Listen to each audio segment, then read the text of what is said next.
Law academy സമരത്തിൽ നാടകീയമായ രംഗങ്ങൾ. ആത്മഹത്യാ ഭീഷണിയുമായി ABVP പ്രവർത്തകൻ മരത്തിന് മുകളിൽ കയറി പെട്രോൾ തലവഴി ഒഴിച്ച 2 UDF പ്രവർത്തകരുടെ ആത്മഹത്യാ ശ്രമം. സംഘർഷത്തിനിടെ വഴിയാത്രക്കാരനായ അബ്ദുൾ ജബ്ബാർ കുഴഞ്ഞു വീണ് മരിച്ചു. വിവരങ്ങൾ ഞങ്ങളുടെ പ്രതിനിധി S. ജീവൻകുമാർ നൽകും. ജീവൻ, നാടകീയമായ രംഗങ്ങളാണ് കഴിഞ്ഞ മണിക്കൂറുകളിൽ ലോ അക്കാദമിക്ക് മുന്നിൽ അരങ്ങേറിയത്. എന്തൊക്കെയായിരുന്നു സംഭവവികാസങ്ങൾ? അരുൺ, ഉച്ചയ്ക്ക് 2 മണിയോടെ ABVP പ്രവർത്തകനായ ഷിനിത്ത് ആത്മഹത്യാ ഭീഷണിയുമായി പേരൂർക്കടയിലെ ഒരു മരത്തിന് മുകളിൽ നിലയുറപ്പിച്ചു.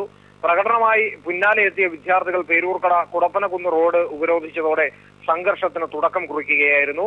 ലക്ഷ്മി നായരുടെ പാസ്പോർട്ട് കണ്ടുകെട്ടണം, പട്ടികജാതി പീഡന നിയമപ്രകാരം ലക്ഷ്മി നായരെ അറസ്റ്റ് ചെയ്യണം, മന്ത്രിസഭാ യോഗം ലോ അക്കാദമി വിഷയം ചർച്ച ചെയ്യണം എന്നീ ആവശ്യങ്ങളായിരുന്നു സമരക്കാർ ഉന്നയിച്ചത്.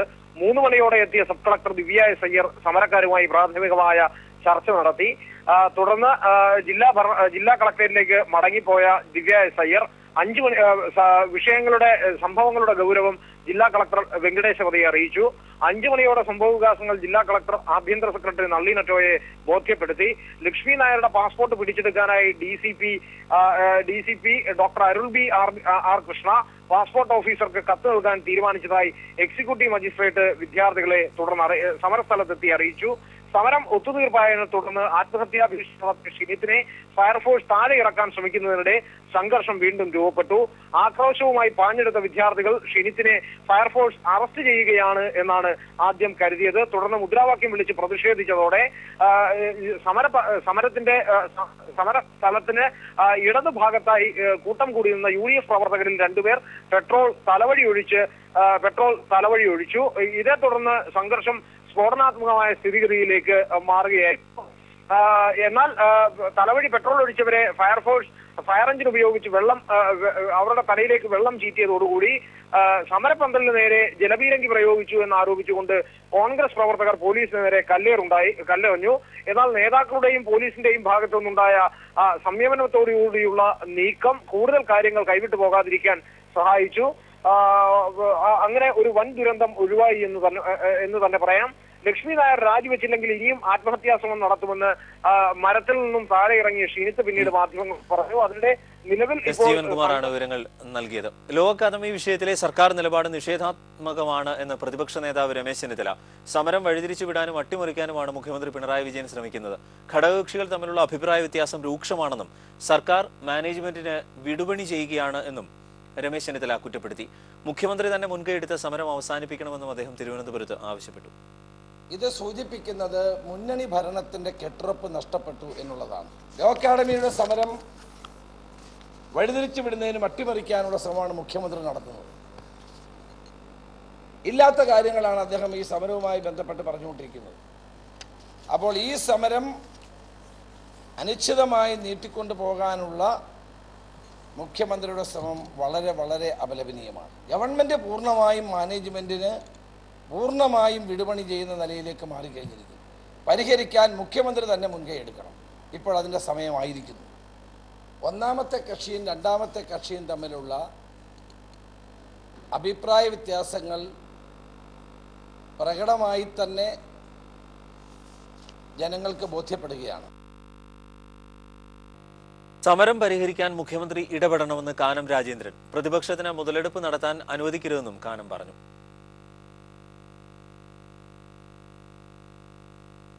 ലോ അക്കാദമിയിലെ വിദ്യാർത്ഥികളുടെ സമരം പരിഹരിക്കണം. അത് തുടർന്ന് ചർച്ച ചെയ്ത് പരിഹരിക്കണം. ഗവൺമെന്റാണ് മുൻകൈ എടുക്കേണ്ടത്. സിറ്റുവേഷൻ വളരെ വ്യത്യസ്തമായി മുന്നോട്ട് നീങ്ങുകയാണ്. അപ്പോൾ ഗവൺമെന്റിന് സ്വാഭാവികമായിട്ടും അതിന്റെ ചുമതലയുണ്ട്. അത് നിർവഹിക്കും എന്ന് തന്നെയാണ് എന്റെ പ്രതീക്ഷ. ഇപ്പോൾ പുതിയ സാഹചര്യത്തിലുള്ള ചില സമര രൂപങ്ങളാണ്. പ്രത്യേകിച്ച് വളരെ വേഗം ജനശ്രദ്ധ പിടിച്ചുപറ്റാൻ പറ്റും. അങ്ങനെയൊക്കെയുള്ള സമര രൂപങ്ങളുണ്ട്. അതിപ്പോൾ നമ്മളിപ്പോൾ ഒരു വ്യവസ്ഥാപിത സമരത്തിൽ നിന്ന് കൈവിട്ടു പോയി കഴിഞ്ഞാൽ പിന്നെ എങ്ങോട്ട് പോകുന്നൊന്നും പറയാൻ പറ്റത്തില്ല. ക്യാമ്പസിനുള്ളിലെ സമരത്തിലേ ഞങ്ങൾക്ക് താല്പര്യമുള്ളൂ. ക്യാമ്പസിന് പുറത്തെ സമരം അത് രാഷ്ട്രീയ സമരം. സുഭാഷ് വാസുവിന്റെ വെള്ളാപ്പള്ളി കോളേജ് ഓഫ് എഞ്ചിനീയറിംഗിലേക്ക് SFI സംസ്ഥാന സെക്രട്ടറി വിജിന്റെ നേതൃത്വത്തിൽ മാർച്ച് നടത്തി. വിദ്യാർത്ഥികളെ പീഡിപ്പിക്കുന്നതിൽ നിന്ന് മാനേജ്മെന്റ് പിന്മാറണം എന്നാവശ്യപ്പെട്ടായിരുന്നു മാർച്ച്. കോളേജിന് മുൻപിൽ അനിശ്ചിതകാല സമരം ആരംഭിക്കാനും വിദ്യാർത്ഥികൾ തീരുമാനിച്ചു. വെള്ളിയാഴ്ചകളിൽ നിസ്കരിക്കാൻ പോലും വിദ്യാർത്ഥികളെ അനുവദിക്കുന്നില്ല എന്ന് വിജിൻ ആരോപിച്ചു. നെഹ്റു കോളേജിനോട് കിടപിടിക്കുന്ന പീഡനങ്ങളാണ് സുഭാഷ് വാസുവിന്റെ നേതൃത്വത്തിലുള്ള ശ്രീ വെള്ളാപ്പള്ളി നടേശൻ കോളേജ് ഓഫ് എഞ്ചിനീയറിംഗിൽ തുടർന്നത്. പലകുറി വിദ്യാർത്ഥികൾ SFIയുടെ നേതൃത്വത്തിൽ പരാതി നൽകിയിട്ടും നടപടിയും പരിഹാരവും ഇല്ലാതായതോടെയാണ് SFI സംസ്ഥാന സെക്രട്ടറി വിജിന്റെ നേതൃത്വത്തിൽ കോളേജിലേക്ക് മാർച്ച് നടത്തി കൊടിമരം നാട്ടിയത്.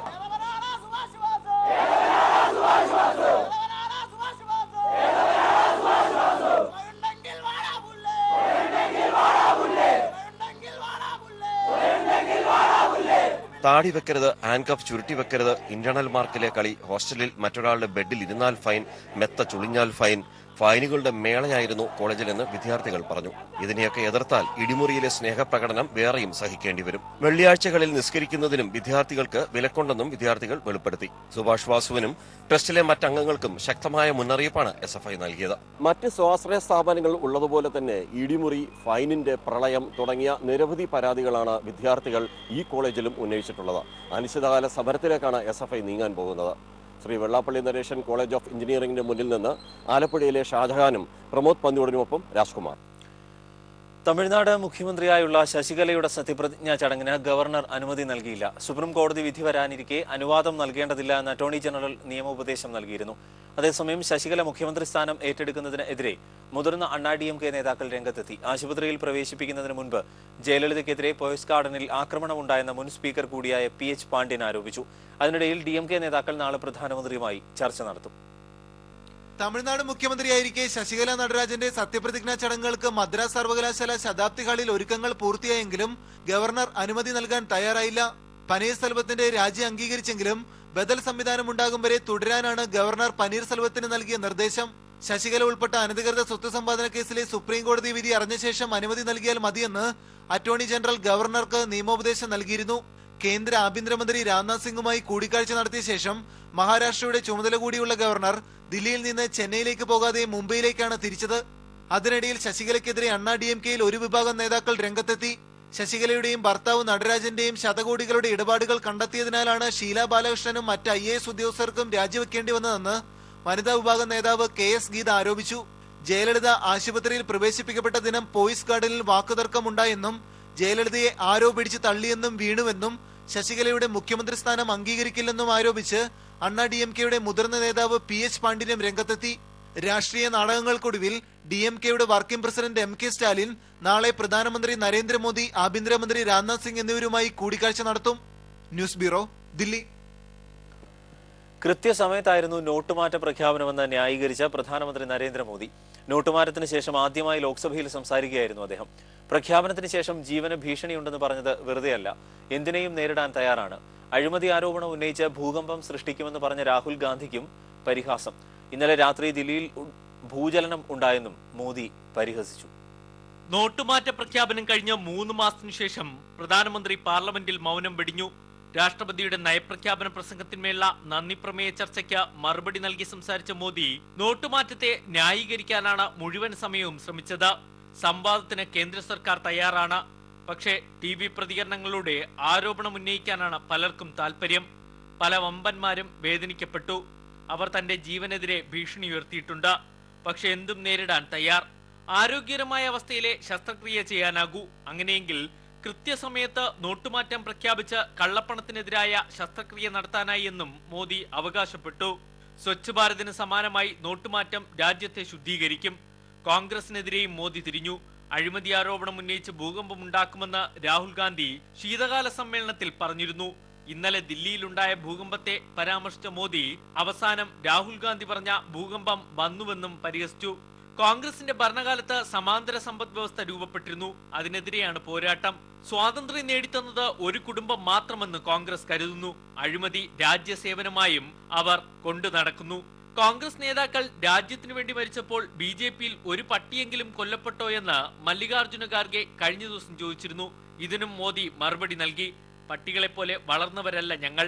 സ്വാതന്ത്ര്യ സമരകാലത്ത് രാജ്യത്തിനു വേണ്ടി മരിക്കാൻ കഴിയാത്ത തന്നെ പോലുള്ളവർ ഇപ്പോൾ രാജ്യത്തിനു വേണ്ടി സേവനം ചെയ്യുകയാണെന്ന് പ്രതിപക്ഷം ഓർമ്മിക്കണം.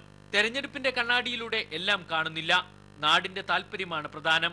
1.5 മണിക്കൂറോളം മോദിയുടെ പ്രസംഗം നീണ്ടു. News bureau, Delhi. ഫസൽ വധക്കേസിൽ പുനരന്വേഷണം നടത്താൻ CBI തയ്യാറാകണമെന്ന് KK രാഗേഷ് MP രാജ്യസഭയിൽ ആവശ്യപ്പെട്ടു.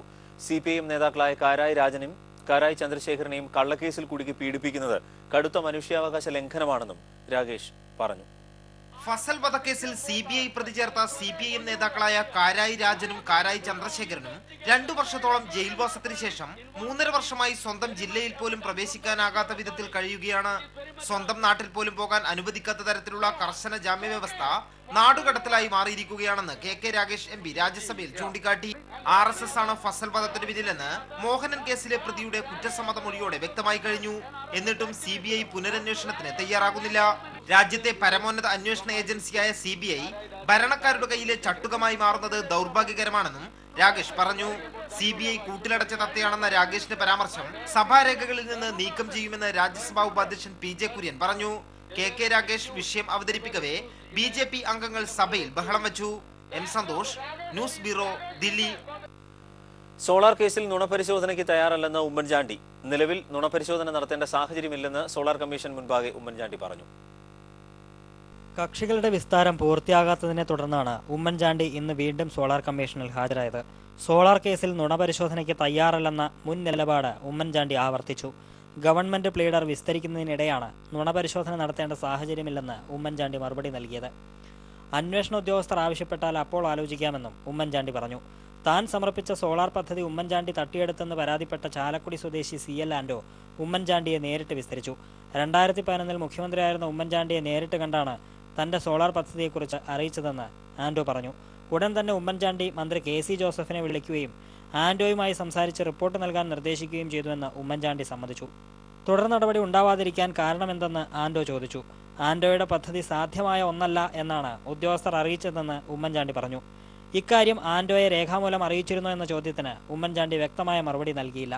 തന്റെ പദ്ധതി അനർട്ടും ശുചിത്വ മിഷനും ചേർന്ന് അടിച്ചുമാറ്റിയെന്ന ആൻഡോയുടെ ആരോപണം ഉമ്മൻചാണ്ടി നിഷേധിച്ചു. ഉമ്മൻചാണ്ടിയുടെ വിസ്താരം പൂർത്തിയാകാത്തതിനെ തുടർന്ന് ഈ മാസം 15-ലേക്ക് മാറ്റി.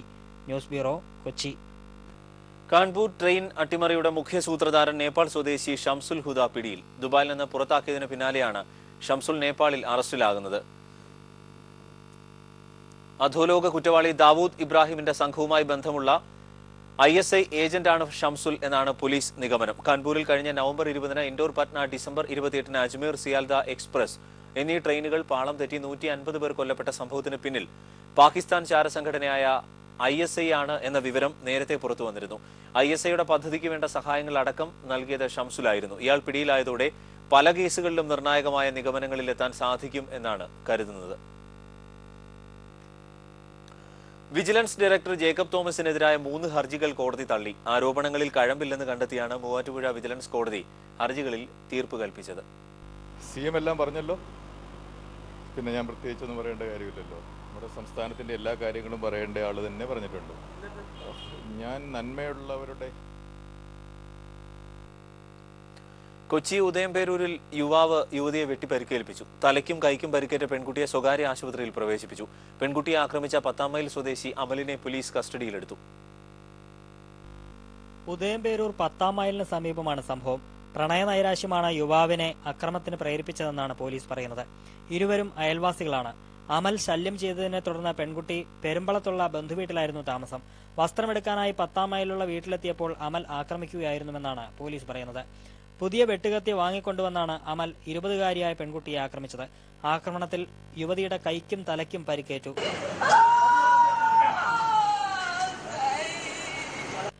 ഇവരുടെ വീടിന് 25 മീറ്റർ മാത്രം അകലെ സംഭവം നടക്കുമ്പോൾ ഇതുവഴി കടന്നുവന്ന തൊഴിലാളി യൂണിയൻ പ്രവർത്തകരാണ് യുവതിയെ അമലിൽ നിന്ന് രക്ഷിച്ചത്. ഉടൻ തന്നെ കുട്ടിയെ എറണാകുളം ജനറൽ ആശുപത്രിയിൽ പ്രവേശിപ്പിച്ചു. തലക്കേറ്റ പരിക്ക് ഗുരുതരമല്ലെങ്കിലും കൈക്ക് സാരമായി പരിക്കേറ്റതിനാൽ പെൺകുട്ടിയെ സ്വകാര്യ ആശുപത്രിയിലേക്ക് മാറ്റുകയായിരുന്നു. അതേസമയം ആക്രമണത്തിന് ശേഷം സംഭവസ്ഥലത്ത് നിന്ന് തന്നെ അമലിനെ ഉദയംപേരൂർ പോലീസ് കസ്റ്റഡിയിലെടുത്തു. ഇയാളെ പോലീസ് വിശദമായി ചോദ്യം ചെയ്തു വരികയാണ്. News bureau, Kochi. ഏപ്രിൽ മാസം മുതൽ പ്രവാസി ചിട്ടികൾ ആരംഭിക്കുമെന്ന് KSFE chairman advocate Philipose Thomas അറിയിച്ചു. KSFE നിക്ഷിപ്ത മൂലധനം 50 കോടിയിൽ നിന്ന് 100 കോടിയായി ഉയർന്നുവെന്നും ഈ സാമ്പത്തിക വർഷം അവസാനിക്കുന്നതിന് മുൻപ് മുഴുവൻ ഇടപാടുകാരെയും കോർ സംവിധാനത്തിന് കീഴിലാക്കുമെന്നും അദ്ദേഹം പറഞ്ഞു. ഇളവ് 2017 എന്ന പേരിൽ ആരംഭിച്ച ഒറ്റത്തവണ കുടിശ്ശിക തീർപ്പാക്കൽ പദ്ധതിക്ക് വലിയ സ്വീകാര്യതയാണ് ലഭിച്ചത്. ഇളവ് പദ്ധതി പ്രകാരം 30 കോടി രൂപയാണ് ഇതുവരെ പിരിഞ്ഞു കിട്ടിയത്. അടുത്ത സാമ്പത്തിക വർഷത്തിൽ ചിട്ടി നടത്തിപ്പിൽ 10% വളർച്ചയാണ് ലക്ഷ്യമിടുന്നത് എന്ന് KSFE managing director M Purushothaman പറഞ്ഞു.